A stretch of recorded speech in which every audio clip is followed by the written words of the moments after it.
Good morning. Welcome to Accuracy in America, brought to you by Accuracy in Academia. I'm your host, Don Irvine, joined by my co-host, Brian McNichol. Hello, deplorables, drags, despicables, garbage, chumps, Neanderthals, semi-fascists, maggots, weirdos, and of course those dog-faced pony soldiers. By the way, I saw there was a somebody on X was said like, "What is Biden's most famous quote?" Right? Because he really hasn't said. There's been no 1,000-year journey. It starts with a single step and all that kind of stuff. And the winner was dog-faced pony soldiers. So. Yeah, we don't get these memorable things like the shining city upon a hill, right? Or Right. anything. Ted White is gone. He is not coming through that door. Yeah, the eloquence of some past presidents that's gone. Yeah, that would have been a hard thing to pick out because I mean, what has Biden done? What has he really said? That's That's right. That's interesting. All right, They really don't have the great speech writers anymore either. That's true. I mean, you got to go back to Clinton to get a decent speech writer. The Bush people were horrible.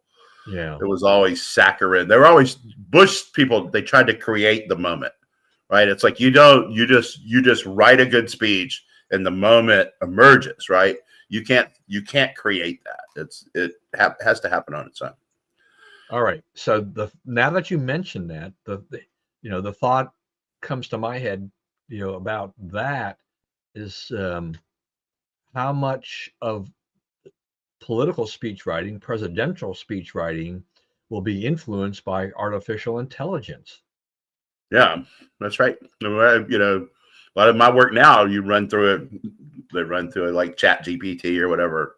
Yeah. I think I don't know because it renders. I mean, with Trump, it doesn't matter what the speechwriter puts down. It's going to be what it's going to be. Every once in a while, he reads a speech. State of the Unions, he generally reads pretty close to reading the speech. Yeah. But most of the time, he's freewheeling and, no one wrote down anything and he just goes for 2.5 hours, right? And he's kind of got a formula. So like his rally speeches, I guess if you go to a lot of the rallies, you recognize some themes. But yeah, it's going, and what does that kind of writing, what does that do to writing? Chat GPT and its competitors, it makes it, I don't want to say bland, but it's like you're cooking food and you say, okay, we're not going to put any spices on this, right? We're just going to heat it up, right? You get what you get. Yeah, I mean, I need to spend more time learning how AI works really. I mean, I guess I haven't really given it a whole lot of thought, and part of the key of that is finding the right prompt so it can give you something worthwhile, because I've toyed with it and I'm like, what is this? No. Trump, speech writing for Trump probably is a challenge in and of itself. And artificial intelligence is really based on learning, right? It has to have something to learn from to be able to come up with something. Trump, because as you mentioned, he does so much freewheeling. I mean, what can they do? I mean, you can't really feed it written stuff because he doesn't stick to a script per se, except for maybe the State of the Union. You probably would have to get all of these rallies and speeches and whatever, and then feed the audio in of that. And I don't know, I think even for a computer, that might confuse them a little bit. I mean, right? The computer, in this world, can you see this computer is like, it just kind of like blows up or something because like I can't make this like line comes out. I can't learn from this. What is this guy doing? What is this guy saying? There's, it's like everything is different from speech. There's, so Trump is so unique that AI and Trump, that would just be a weird marriage. Yeah, that's right. So, yeah, I don't know. That'll be interesting. I mean, I constantly think about, how AI is being used and is changing the nature of a lot of jobs and things like that. Journalism jobs. I mean, they've been they've been under pressure and under attack from the internet for the last roughly 2 decades, and now you have AI. I mean, AI is even a threat to Google and the search engine, Right. with that, right? Search Well, engine. yeah. So what Google wants to do is make it where when you Google something, instead of getting a list of links to learn more, it just wants to give you a summary. Like, we read all this stuff for you. Here's the deal. Well, I mean, I think, having been in the business that we're in, you can spot the big problem with that, right? You have one person summarizing things. Those summaries are going to look like that person's worldview, right? And so, that's a dangerous thing. Yeah, so it's going to be we're still kind of in this learning scope time of this. I mean, and you said competitors. I mean, there are lots of competitors. I mean, we started with Chat GPT. Elon's got one. Google's developing it. I mean, there are loads of these things that are out there that are competing. And part of this now is that they are trying to create search engine functions to compete with Google and to kind of take away Google's bread and butter business. Right. So we may be seeing a completely different world in that respect at some point. I guess did you see this? It was out this week. I'm not sure when the interview occurred, but Mark Andreessen was on with Joe Rogan, and he was talking about the Biden administration, all these tech guys. They called him in for a big tech summit, and they're like, don't even think about investing in AI. Venture people, just don't put your money there, because it's gonna be like 3 companies, and government's going to regulate it, and there's no one else is going to be able to get in the business, and nobody else is going to be able to act on this at all. So just stay out of this business. We're going to control the whole thing. We've already got it set up. And so Rogan said, so what did you do? And anybody who tries to get in it, we're going to knock them down. And so Rogan said, well, what did you do? What do you do when you hear that in a meeting like that? He goes, you go out and you endorse Donald Trump. Right? They walked right out of there saying these guys cannot be in power anymore. Right? And that's why a big part of why the tech people went for Trump, gave him a lot of money and voted for him. And, that sort of sucked a lot of support out of her effort. Right. You know what blew my mind about this, when you just mentioned Andreessen.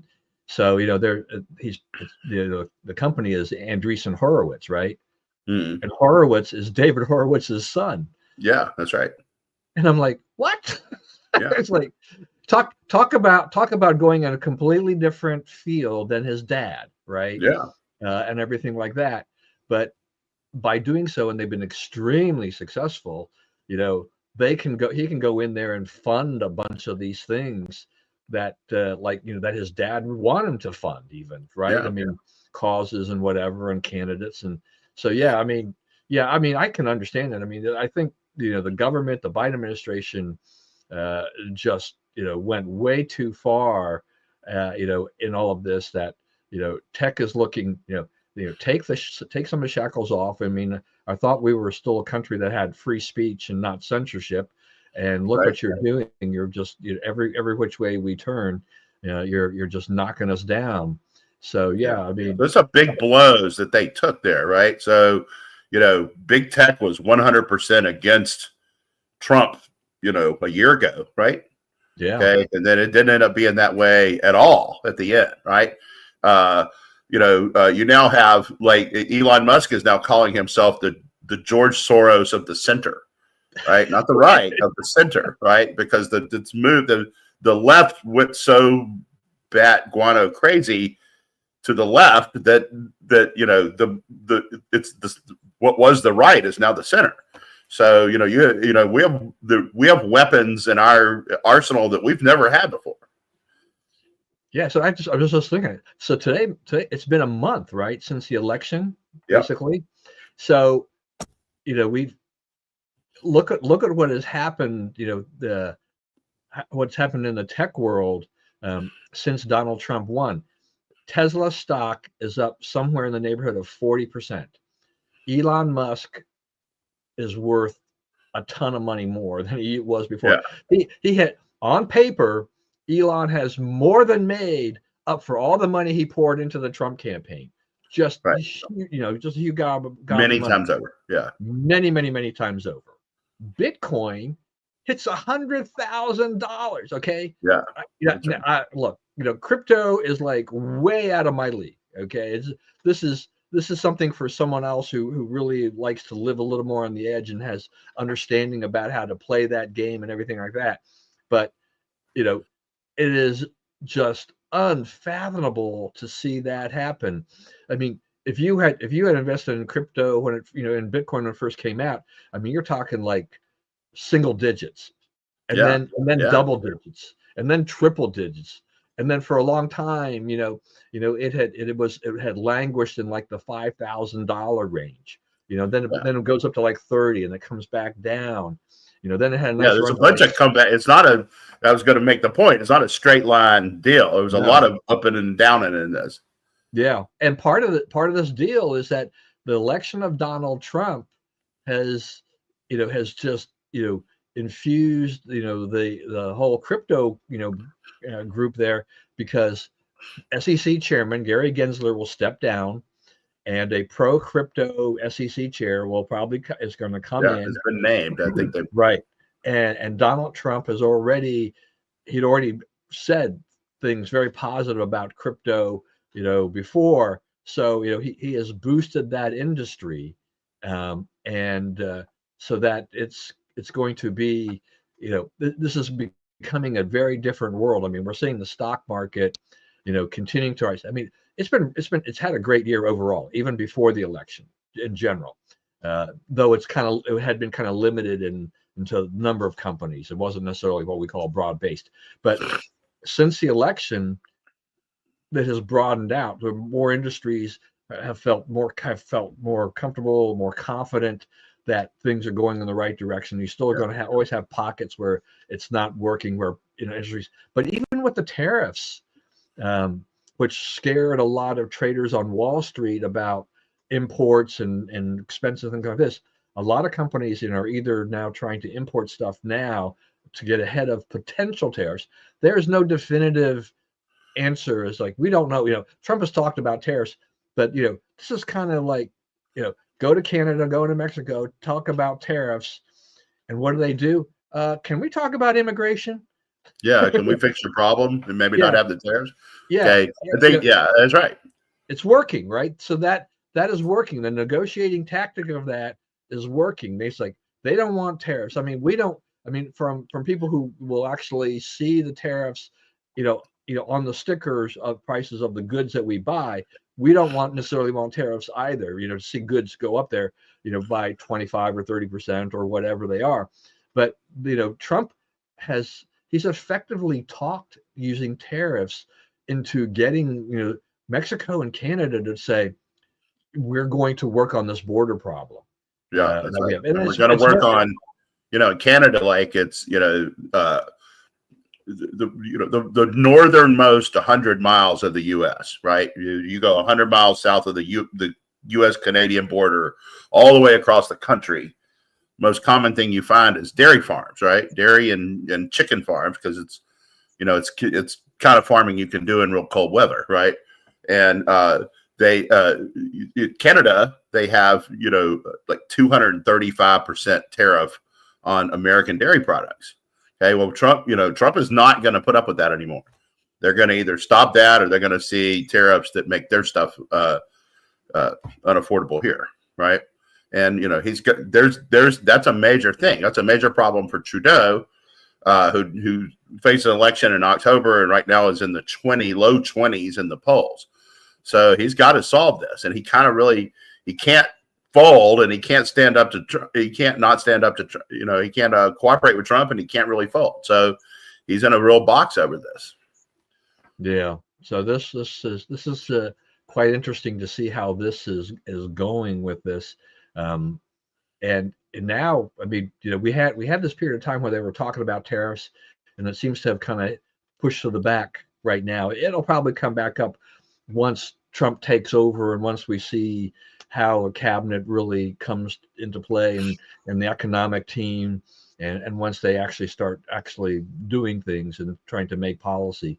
So the tariffs aren't going away, but so far, even before he's taken office, it's already been used as a successful negotiating tactic. Right. So, all right, just the bizarre off question. All right, I thought about this morning only because my wife, she's like, she goes, "Thank you for putting the toilet paper the right way." So, are you are you an over or an under? Over. Over. Okay, so she's over. I'm under.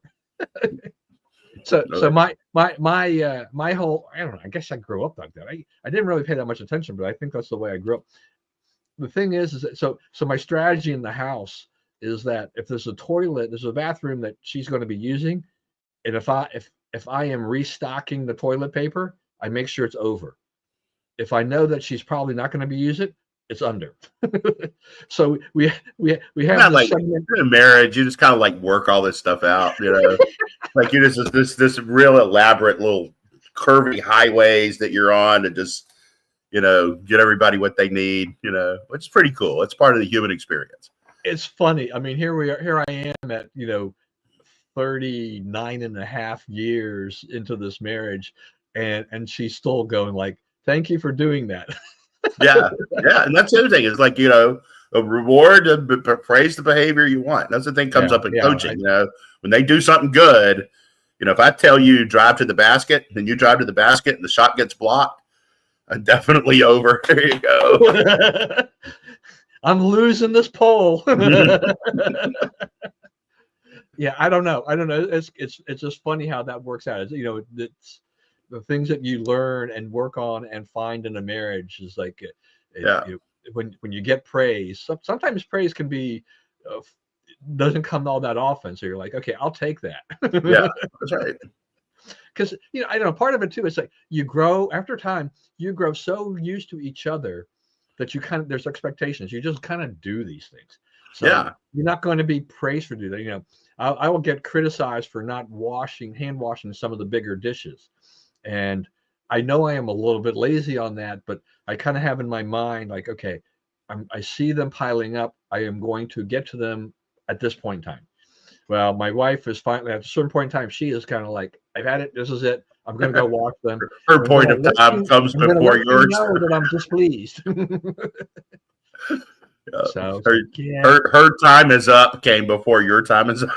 Right. So then it becomes your time.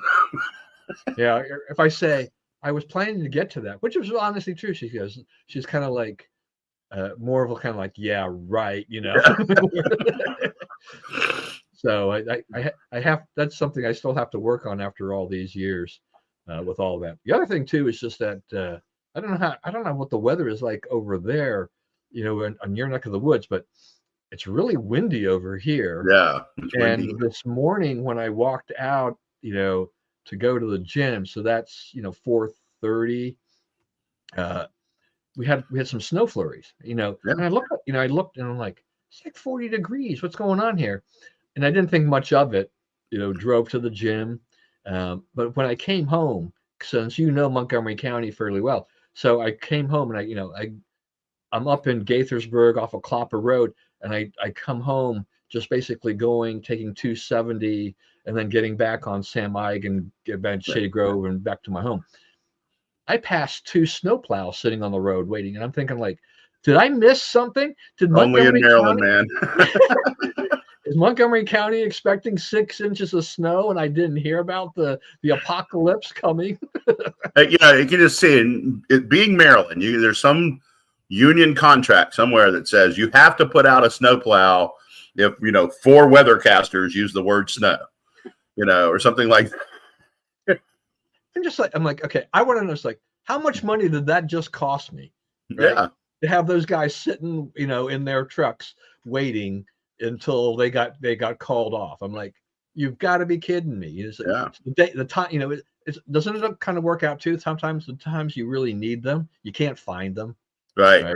They're not. You didn't pour any sand today that we might need for an actual snowstorm, did you? Right. Yeah. We wouldn't want to run out later. Amazing. I will.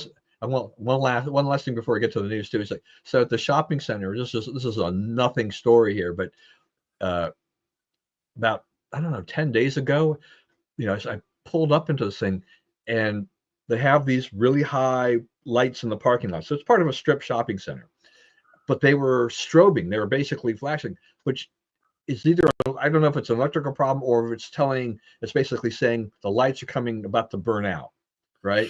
Uh-huh. And it's been going on for like up to 2 weeks. I'm like, doesn't anybody who operates a shopping center, can't they fix this? Because it's, my eyes are like, Well, I mean, like stroke people and stuff, that's bad for them, Yeah, well, I was flashing thinking lights. about those television shows where they say, like, they give you those warnings all the time about what they have in there. I mean, like sex violence, but sometimes they say like strobing visual effects or whatever, harmful effects. Yeah. And I'm thinking like, yeah, because I'm driving, and all of a sudden there's like 4 of these lights poles, and they're just like strobing, and I'm like, it's like really off-putting to actually just drive into the parking lot with that. So I'm like, I go and I thought, okay, I'm going to investigate, and it's like, who owns this shopping center? So I go on there, and I find that where the shopping center is. They've actually got, like, people have been rating it on Google. Mm-hmm. So I go onto that page, and I said, nice little shopping center, got some good little shops, but they've got these parking lights that are strobing. Fix it.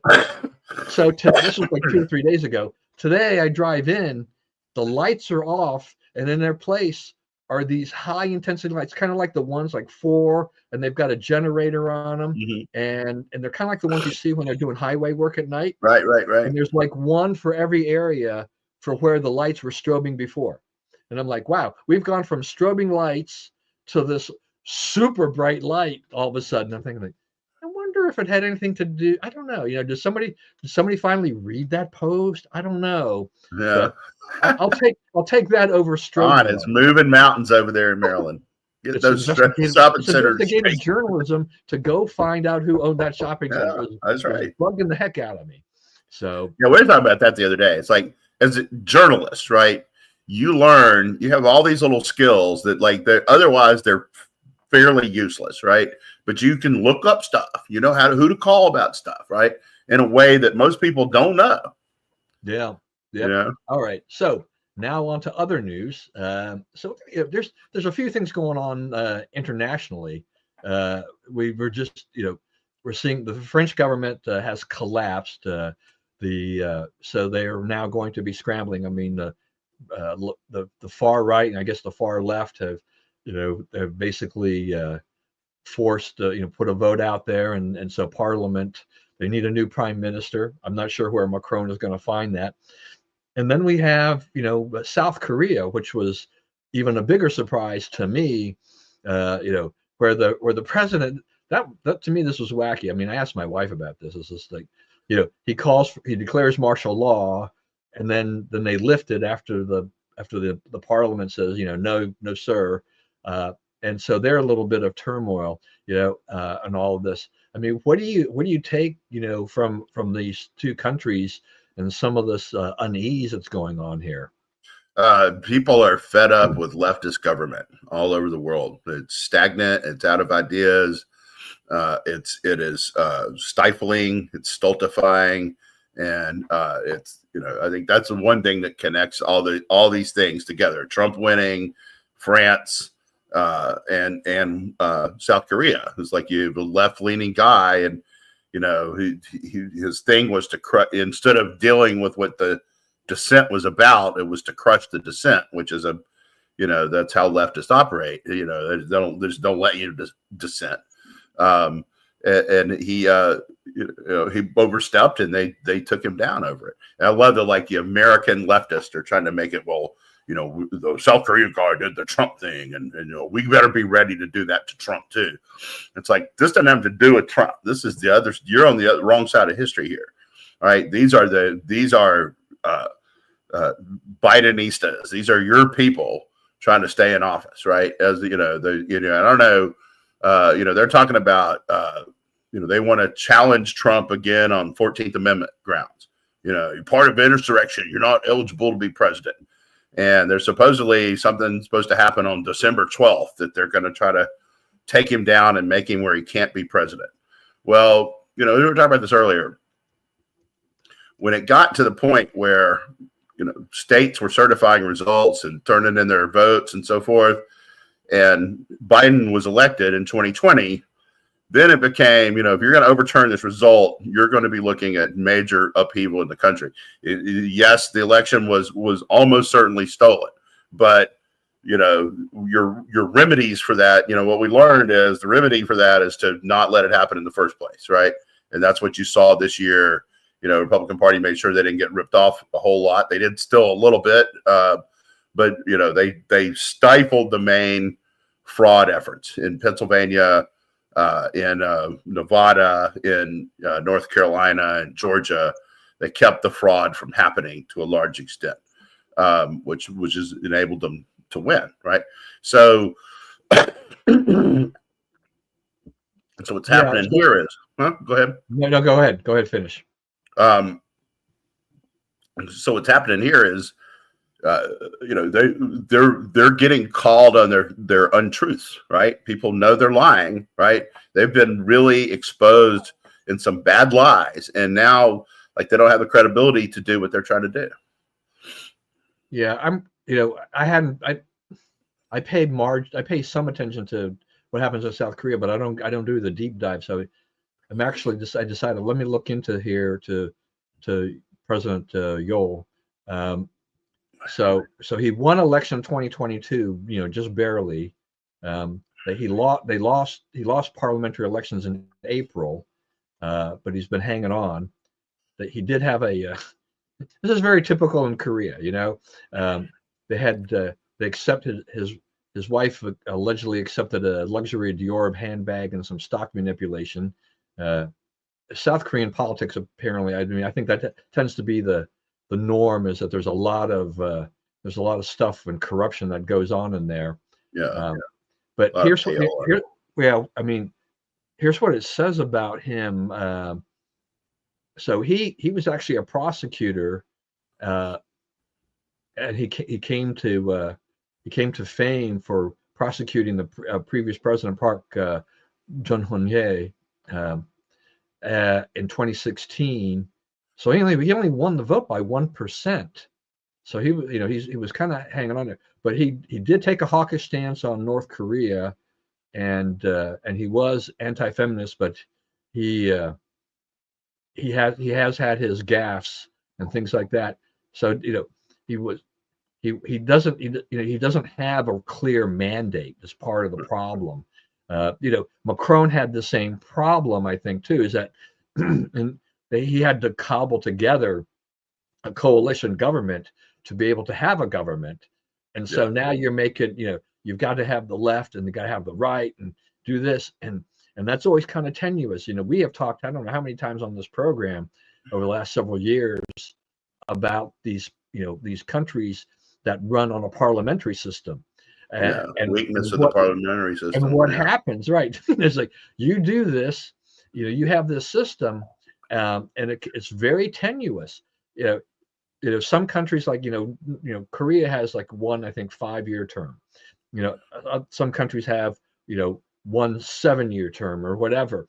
But if your government collapses and other things happen, we saw what happened in Great Britain, is that you can call for an early election, hoping that you can kind of rebuild things. We remember what already happened, in Great Britain before, right, with Theresa May. Right. She botched that. Yeah, she called a snap election and lost badly. Yeah. Rishi Sunak, he was already in trouble. I don't know, I guess you call the election a little bit early. It was only just the inevitable. It's just go ahead. Right. Sunak knew he was going to lose. Yeah, and and they got crushed, royally crushed there. But maybe the Tories find a way to rebuild from that, and the liberals in the UK, they don't have an easy time governing, because there's a lot of problems there that they may not be able to fix, that will give the Tories their policies are the cause of. right? Yeah. Their views on immigration and what to do with these immigrants and how to deal with all that is really roiled England, really hurt the property values, prosperity of the country. And the left is married to that. They're completely in bed with all that. So, I don't think that the current people there, but I don't know. I mean, that's a place where, they don't accept that they're wrong very easily, right? They will have to get, things will have to get a lot worse before they say, yeah, we need to fix stuff. Yeah. And I see, coming out of the UK, I mean, talking about the dire situation with their finances and stuff like that. So they will, they're going to pull the levers of government, and tax increases are going to be, one of their things. Liberals love to raise taxes, but that is going to be a huge detriment to the citizens, in Great Britain, and that gives the Tories a path to rebuild and come back there, once again.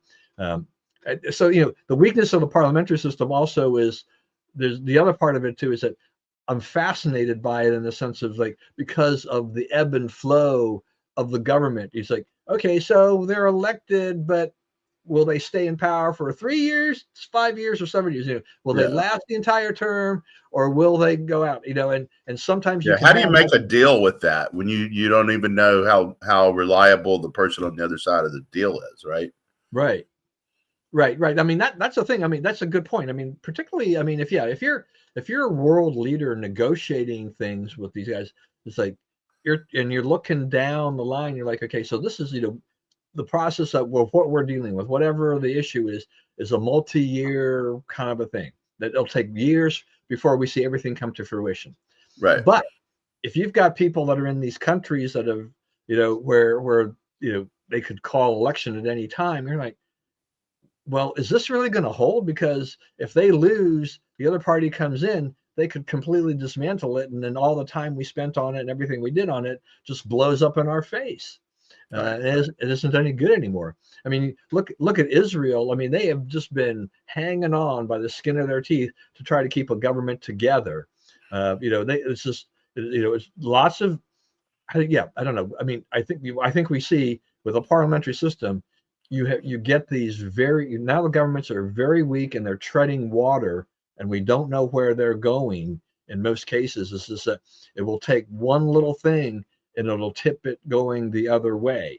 And that, in France, I think Marine Le Pen Le Pen wants nothing better to find a way to for her to become the president, right? Right. I think that's her goal, and so as a result, So she's on every one of these things, right? And her allies are people who are never going to support her for prime minister, for president, right? yeah, I mean, the people who voted with her to sink the government yesterday will not vote for her for president under any circumstances. So she has the power to disrupt, but she doesn't really have the power to fix it, and she probably never will.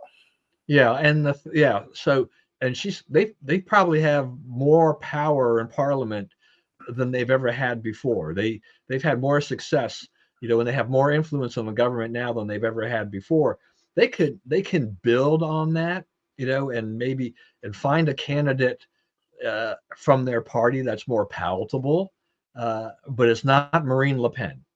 She's not the one that would get widespread support. But Well, where I mean, does I've never even heard of whoever's behind her, right? and I don't know who who winds up doing this. Macron spent a lot of time trying to figure out how to find a prime minister to run, to be there. And now, they're saying, well, we have no confidence in whatever, and now they want to form another government. This is not good for France. It's an interesting time as to where it comes. Here with Trump, less than 50 days from taking office. What is that? What is France going to be doing in the meantime? Is South Korea going to kind of settle down? Part of South Korea's problem, and I noticed this, visiting there, 20 years ago, is just that you do have a lot of young left wingers there. It is this country that has got the young people, the students have been kind of the far left, and the older people are much more conservative. So you do have a very big difference in terms of how they vote. And they don't have any problem protesting on college campuses and doing things there. And so they have to find a way to kind of keep those younger people who are they're still churning them out. But I mean, it's been 20 years since I've been there. So now even the college kids that I saw protesting, now what? They're in their 40s. Yeah, That's right. So now they're getting to that middle age part, and if they're still thinking kind of left wing politics, and the older people that are dying off, the conservatives, this could be a long term problem for South Korea in terms of how their stances. They need to stand strong against North Korea, and it is a bit of a concern to me still that you get these people in there, and all of a sudden you start seeing more cracks, and they're saying like, well, we can do this, we can do that with North Korea, and then things really start to go down the toilet really, really quickly on this. I understand a lot of the sensibilities. There's still a lot of people around who are wanting to have answers about their relatives in North Korea. Where are they buried? Whatever happened to them? All of these kinds of things that people are still looking for reunification and whatnot. But when you're dealing with North Korea, you are dealing with a communist dictator. So just like, do not forget that. Right. It is not terribly rational, although he seems to have some rational people around him.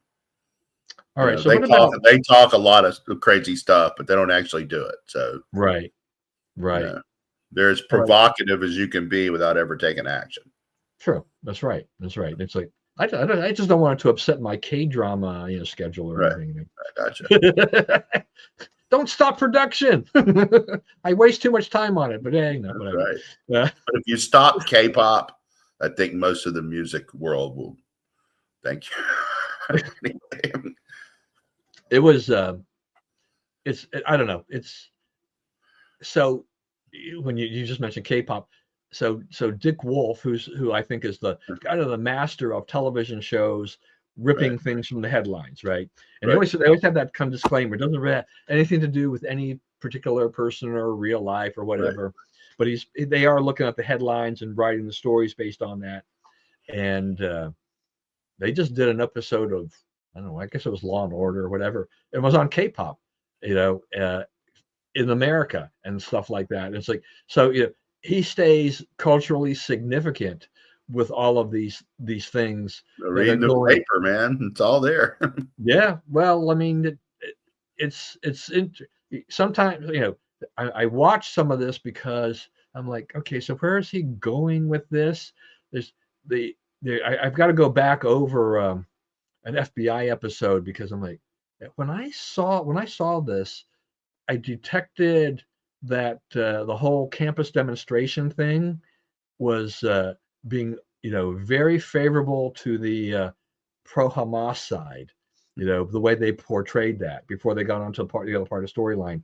There's another episode that's also dealing with campus protest, also with the whole Jewish Hamas type of thing like this. So I'm like, I need to take a look at this and say, where is this going? He's trying to say this has nothing to do with any particular incidents, and yet they show all these tents and some Hamas signs, and then they start kind of having like a mini debate about who's right, Israel or the protesters. You're like, yeah, wait a minute, now you have a viewpoint here, and you're taking entertainment. You're not a news show, but you're putting the news into the entertainment and trying to convince how many ever millions or whatever really, that's right. Right. So which has been a big pet peeve of mine for decades.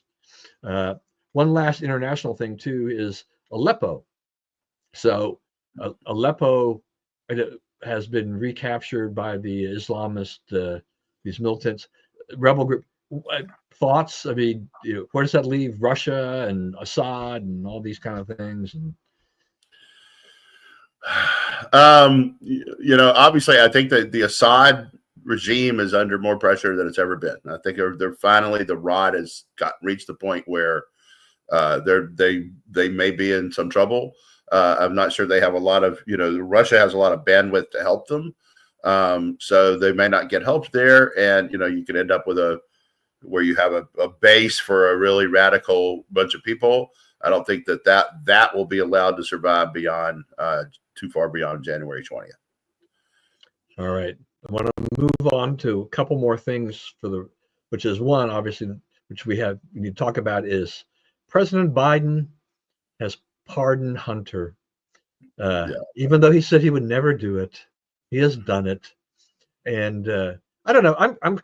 I'm somewhat enjoying the liberals trying to explain this and explain themselves.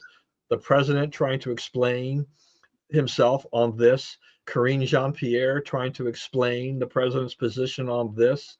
Joy Reid. Really anything. I mean, there's just not a lack of videotape or film or whatever you want to call it, on showing what liberals thought about pardons from 2020 and other presidents versus versus what Joe Biden did. Now, all Democrats are on board, but it's really created a problem, I think, for a lot of the liberal Democrats, especially after Joe had said he wasn't going to do this. Yeah, I think that this is they don't realize this, but like 10 years from now, 20 years from now, what will be remembered of the Biden presidency is that it was corrupt, and at the end, when the guy was about to go to jail, he went to his dad and said, "If you let me spend the night in jail, I'm going to tell everybody about the whole Biden crown family and how everybody got their money, and I'll be in jail, but all you guys will still be working for a living because your source of income will be gone." And so that's why he got pardoned. He played his card at the end. I think his hearing was supposed to be yesterday. His sentencing would have been yesterday. So he waited till the last minute, and he's like, "I'm not messing around. I will out every one of you if you don't if you don't get me out of it." So there's no honor among these people. They're criminals from the jump. That's never going to change. That never did change. And I don't know. I think that it's a thing that we can take advantage of forever, and it does. And they keep saying, "Well, Trump pardoned his daughter's family or whatever, dad or whatever for going after hookers or something." And it's like, that's not espionage. That's not selling policy outcomes of the U.S. government that your dad delivers, right? Did Trump pardon any of those people to protect Trump from criminal exposure? No, he did not, right? Biden pardoned Hunter to protect criminal exposure. I don't think it was always their plan. I don't think that's true. I think that Biden was intent on letting this go down until Hunter made it clear that he would blow up the family business. Yeah, it's a little suspicious that we got to this point, to just before 2 days before sentencing, right? And say, it doesn't have anything to do with sentencing. Excuse me, yeah, it does. It has everything to do with sentencing. Yeah, and what did President Biden say about this? It was did he say politicized or something? Because they're going to politicize. They also said, he also makes the absolutely risible claim that nobody not named Biden would have been charged for any of this. If your name wasn't Biden, if me and you had a laptop that had that stuff on it, we'd be going to prison for giving drugs and sex to minors, and as well as tax evasion and gun charges and all kind of other stuff. So he didn't get off heavy. He got off extremely light. So, I mean, even in the case that, that was pursued, and now he gets nothing at all. But this was to keep the heat off of Biden, to keep the heat off of Joe and let the money flow to the rest of the family. I mean, we're talking tens of millions of dollars here. This is how these people live. This is their job. This is their source of income, is grifting off of Joe. I mean, he was a small state, senator, right? No real, he's in a state. It's a safe seat. No Democrats no Republicans going to beat him. They're not going to primary him because he's a proven winner, right? So he sat there for 40 years just selling the office to whoever would buy it. And no one really paid any attention because he's a Democrat. So, someone finally, you get into becoming president. Yeah, it did get noticed, right? They were buying favors all over the world with our policy outcomes, right? They get the money. We have the policy outcomes to deal with. Part of the reason we're in Ukraine right now is because, they played ball with the Ukraine thugs, right? The Biden and his son both. He's on the board of a energy company. He doesn't know anything about energy. He doesn't know anything about being on corporate boards, but he's strangely on there at just the right time to fire the prosecutor who's trying to prosecute that company. So, and the prosecutor disappears. And Joe says publicly, I told them if they didn't get rid of the prosecutor, we were not going to give them the money that the president had ordered be given to them, right? So this is, we're undoing an order of the president unless you fire the guy who's investigating the company that my son makes $83,000 a month, even though he doesn't know a clue about what he's doing, right? That is straight quid pro quo. No, this will go down as just a sorry, criminal, terrible administration. Yeah, I mean, presidents have issued pardons for a long time. There's a long list of presidential pardons, and they cover the gamut. Right. But by definition, you're usually dealing with scumbags, right? Yeah, they're not. You as an ordinary citizen, I'm like, you're pardoning this person, but well, you have the authority. It's going to be done. I can't do anything about it. So it's what's done is done. But this might have to go down as one of the worst or most egregious presidential pardons in history, because based on the timing and the nature of the charges and everything like that, and the culpability of the president. Yeah, to do all of this at that time, just kind of it just kind of stinks. But I saw somebody had posted a video of one of our favorite people, Joy Reid, in 2020, railing about the Trump pardons, and I guess it was to Jared Kushner's dad and things like that. And now 2024, it's like Joe Biden has a perfect right to pardon his son, right? Yeah. There was I guess Bill D'Agostino, MRC, did a great video of splicing together the hypocrisy. Yeah, the hypocrisy. They're all for it when it helps their guy, and they're totally against it if it helps Trump. Right, but but when you have Democrats that get kind of caught flat-footed, they're like, we can't support this, or we don't. Yeah. I mean, the Washington Post, their editorial, chastised Biden for doing this, partially on the argument that he's now given cover to Trump, which they think which they don't appreciate. But this was anything from the Washington Post like that is you can see that things just that's their argument. That's our argument. But you know what? Trump doesn't need their cover. He couldn't care less about their cover. No, right?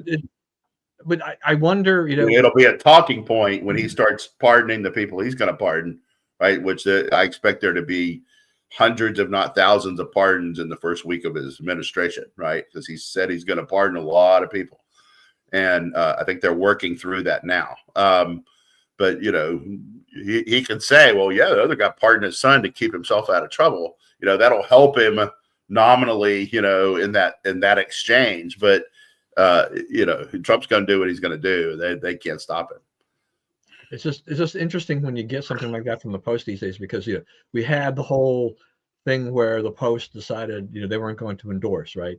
And Jeff Bezos gets in there. Liberals go crazy because they're like, you can't do this. You can't not endorse someone for president, especially Kamala. Like this. And Bezos has been somewhat complimentary towards Donald Trump. Yeah. Also another thing that just rankles liberals. Yeah. Now an editorial comes out that's it's not pro-Trump per se, but it does kind of go after Biden a little bit. So it's kind of like there's a few things that are changing a little bit. Yeah. It's like, but it's driving them nuts. The LA Times Then they put Scott Jennings on the editorial board. You know, the people are like, how can you give him a voice? It's like, why shouldn't he have a voice? You know, it's like you think you own this stuff and that you should be able to do this. So the people who oppose you are never heard. That's what they're arguing for. We get to say what we want. You are never heard. Right? Yep. Okay. So we got a couple of nominations that are interesting. I mean, that are still talking about. Kash Patrl, FBI. I mean, what do you think about? I mean, will he get? Does he stand a chance of getting confirmed? I don't think there's any any Republicans who are going to oppose him. I think they're going to give him that one. Hegseth is another story. Yeah, the Patel thing, I find interesting because he's out there calling out the deep state, right? I mean, he's just putting it out there front and center, and I'm like, yep. And I do love this whole thing. It's like, we're going to empty out the FBI building in D.C. and we're going to send them out because they're cops. They got to do the job. It's like, yeah, it does, because then it makes them. Yeah, you know, we got. They said what? He said what? They have 7,000 people at the J. Edgar Hoover building. Yeah, Main Justice. Yeah. Yeah. So what are go and put them out in the field more? How many of those people are actually doing the work that needs to be done? I mean, there's things that probably need to be done at headquarters. Okay, I was like, but it's just. The answer's not zero. But, you know, you got 7,000 people in there. There's probably some of those people need to be out investigating crimes. Yeah. So once again, you have this kind of common theme that going through the, the future Trump administration of like, we need to, we need to work on government and either cut people or make it more efficient or do something.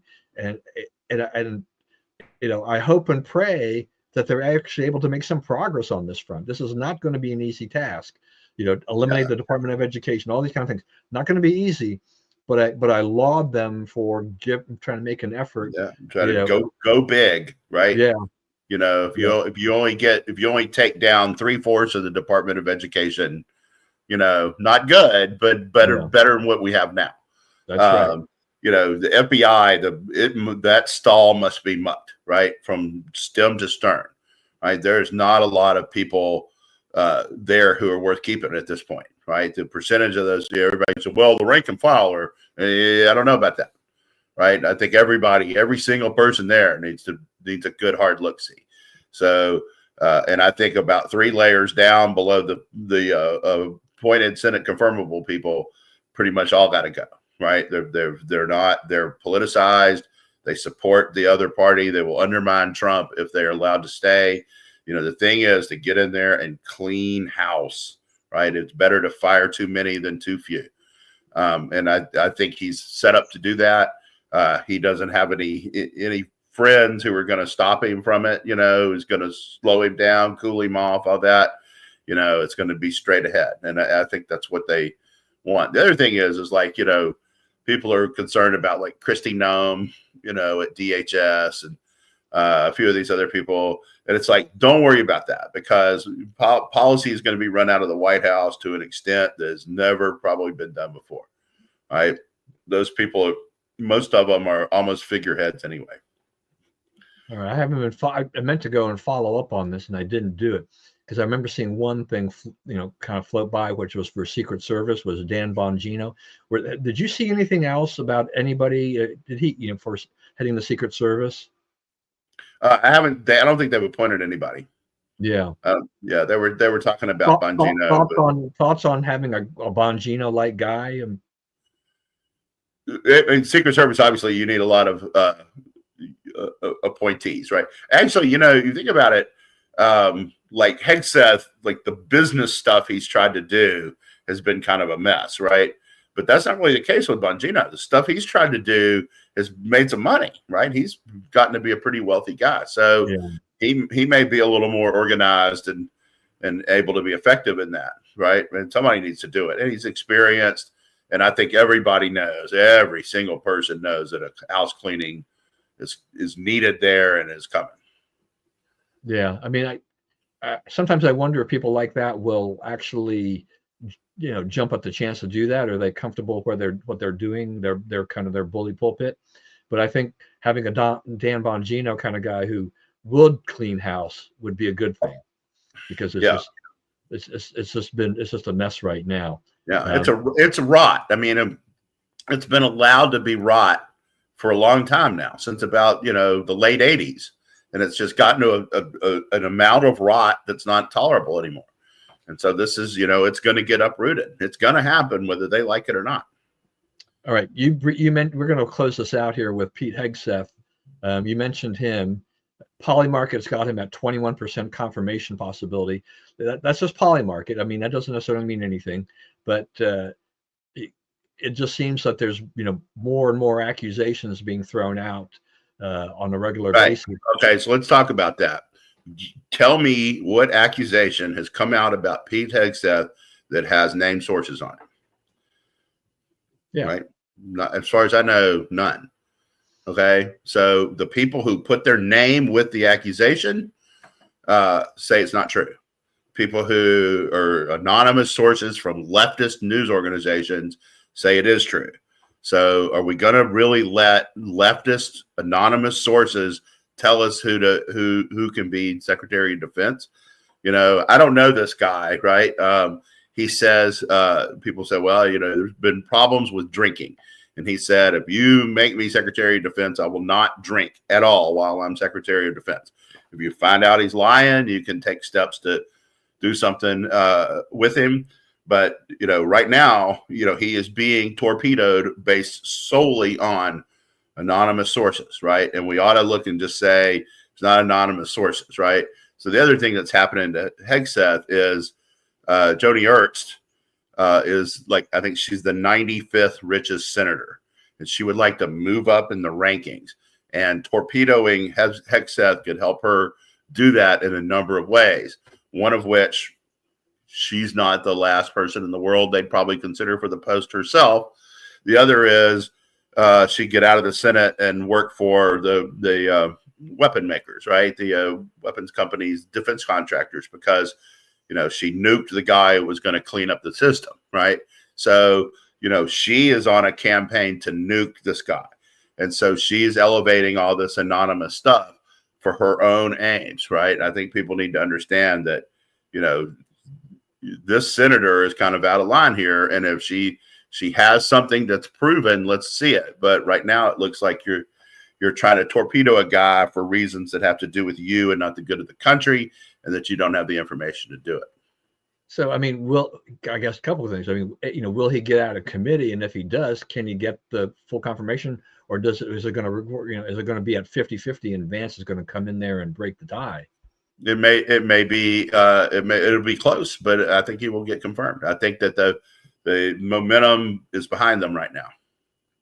And I think that they gave them Getz, right? Yeah, okay, we're not going to do Getz. We've signed off of Getz.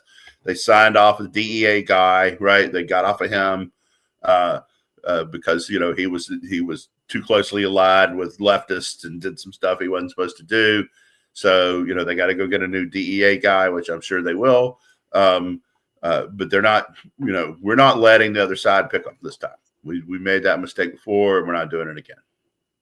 All right. With that, let's take it to the end. Take it to the end. Let's see what's on here. The Tennessee. So that hearing, there's a law in Tennessee that says you cannot do sex change surgery to kids under 18. It looks like, based on the utter destruction of the Solicitor General in that hearing yesterday, that the Supreme Court is going to uphold the Tennessee law. The D'Souza, right, the 2,000 mules. So he's saying the geospatial data he got was not accurate. Okay, so I want people to understand a lot of the drop boxes that they identified. They then went and videoed the drop box and watched people fraudulently putting in votes. Those people were really fraudulently putting in votes.